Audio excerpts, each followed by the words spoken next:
Olá amigos, estamos aqui para o segundo vídeo de Palavras de Chico. Terminei o vídeo anterior dizendo que Chico Xavier, a literatura que ele nos deixou, pode ser colocada, muito especialmente os romances de Emmanuel, ao lado dos grandes romances, dos grandes clássicos do mundo.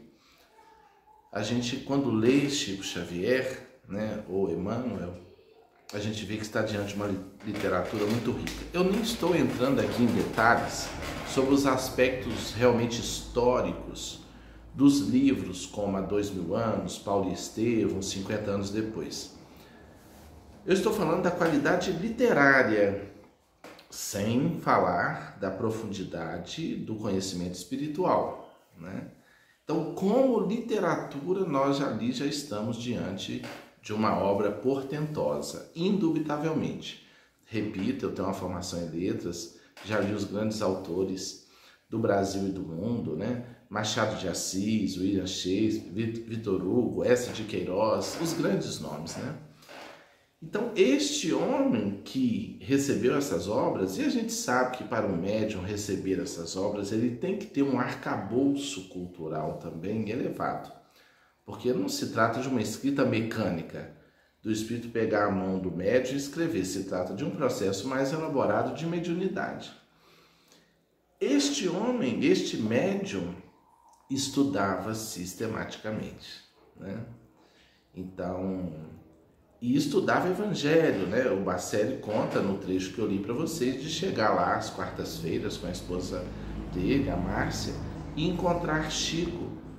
E o Chico dizia: estou estudando um pouco o Evangelho, estudando o Evangelho segundo o Espiritismo, Então, quer dizer, por que essa colocação, Por que eu estou começando esse quadro hoje, Palavras de Chico, refletindo sobre isso?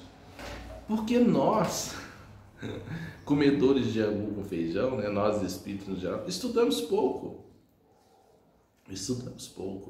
Embora sejamos o grupo religioso talvez que mais leia, com uma literatura vasta aí, porque o Espiritismo é a religião do livro, O Espiritismo, indubitavelmente, é a religião do livro, porque tem livro para todo lado, que é uma estratégia dos bons espíritos para levar a mensagem. Hoje tem livro espírita em aeroporto, em tudo quanto é lugar, em shopping, Eu viajo, entro e estão lá os livros.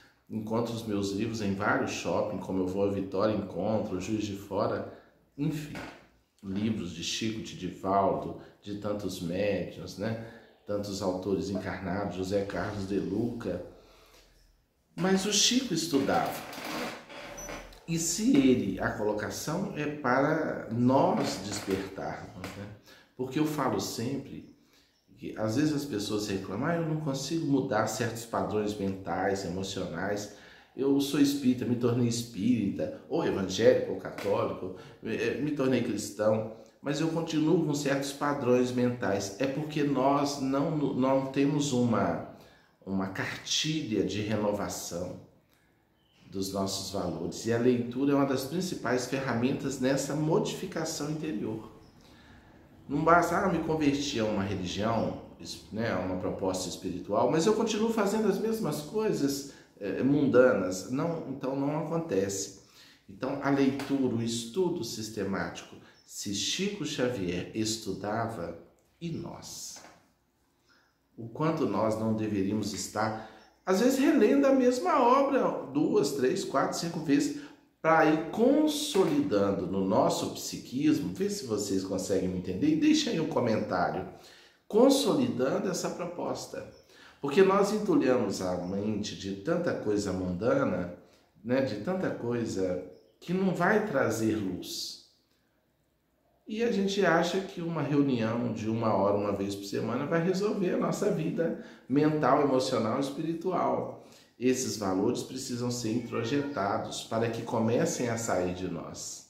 Esse é o propósito. Sandro, mas só ler? Sim, ler para viver.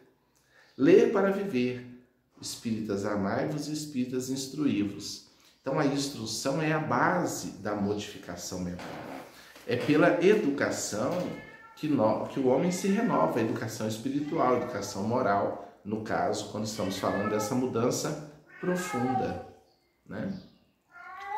Então, que fiquemos refletindo detidamente. Você que me lê, coloca aí no comentário, você lê todo dia? Você lê toda semana? Você se dedica? Que livro? Vou deixar essa pergunta, hein, para vocês que estão assistindo este vídeo aqui.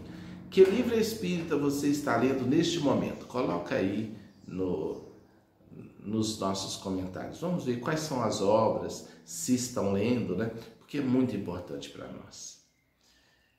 Consolidar no universo interno esse conhecimento abençoado que os espíritos, que a espiritualidade, através de médiuns, de vários autores, tem nos ofertado, né, para que nós possamos modificar o campo mental.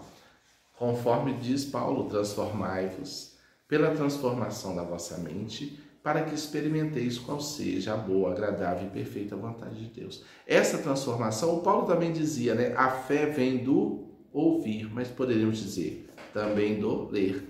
Porque quando Paulo falou que a fé vem do ouvir, não tinha livros como temos hoje. Ele escrevia as primeiras cartas, que são os primeiros documentos do Novo Testamento, né? As cartas paulinas, depois que vieram os evangelhos. Então reflitamos, dediquemos-nos à leitura. Chico Xavier estudava o Evangelho segundo o Espiritismo. Só um adendo aqui, não sei se desnecessário, mas só para a gente analisar. Há muitos espíritas que acreditam que Chico Xavier seja a reencarnação do próprio Allan Kardec.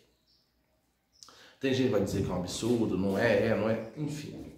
Para mim, em termos de obra, a obra do Chico transcenderia até a obra de Allan Kardec, né? Como vida, como literatura, como prática. Kardec se tornou espírita por volta dos 50 anos, quando codificou o espiritismo e deixou uma obra basilar, indubitavelmente, né? Mas em termos de vida evangélica cristã espírita, a vida do Chico é uma vida ainda mais sublimada. A meu ver, Chico foi um santo em plenitude, né? Um gênio, um santo e um médium. Isso é Chico Xavier. Mas, se ele foi Kardec, se foi a reencarnação de Allan Kardec, você imagina, ele estudando o próprio evangelho que ele organizou. Né? Muito interessante isso. E se não foi, sendo quem foi, estudava o evangelho segundo o Espiritismo.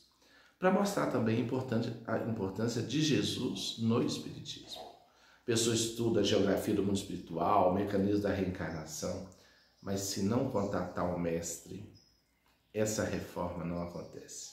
Pode estudar metafísica, psicologia transpessoal, tudo isso é muito importante, são ferramentas. Mas a proposta de Jesus é o epicentro de tudo isso. O restante vem corroborar, ampliar, qualificar todo esse processo, facilitar um pouco mais.